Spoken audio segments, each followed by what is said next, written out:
S. Welcome to great Kirikalan magic show. Bigg Boss தாலாட்டு மட்டும் தான் பாடல, அவ்வளவு தூரம் பேப்பர் பண்ணிருக்காங்க.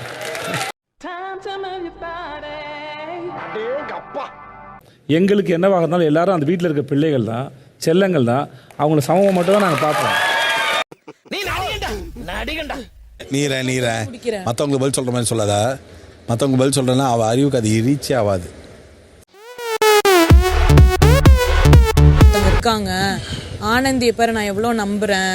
சரி, என்னோட எல்லா விஷயத்தையும் நான் ஆனந்தி கிட்ட தான் ஷேர் பண்ணுவேன். செக்யூரிட்டி பிச்சைக்காரனே, யூனிஃபார்ம் ரொம்ப பிரமாதம். சௌந்தர்யா கூட சம்பந்தமே இல்லாமல நான் இல்ல, நடுவுல நீ இருந்ததா சம்பந்தம் இல்லாம இருந்தது. ஏன்னா நான் ஃபர்ஸ்ட்ல இருந்து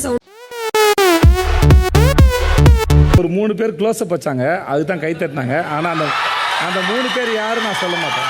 என்னங்க எனக்கு ஒண்ணுமே புரியல. அதுதானப்பா எனக்கும் புரியல. பிடிச்சிச்சுல? புரிஞ்சுது சார். பழக பிடிச்சிரும் உங்களுக்கு.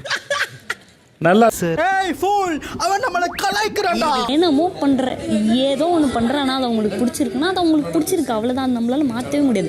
இப்போ எப்படி நான் உங்களுக்கு ஒரு விஷயம் பிடிச்சுன்னு வச்சுக்கோங்க சார், எல்லாருக்கும் அது பிடிக்கணும், இல்லை உங்களுக்கு பிடிக்காது எல்லாருக்கும் பிடிக்கூடாதுன்னு கிடையாதுல்ல. ஒரு கட்டத்துல எப்படி ஆயிடுச்சுன்னா அவங்களுக்கு பேச கண்டென்ட் இல்லாம நம்ம கிட்டயே கேட்க ஆரம்பிச்சிட்டாங்க. நீ இவரை பத்தி என்ன நினைக்கிற?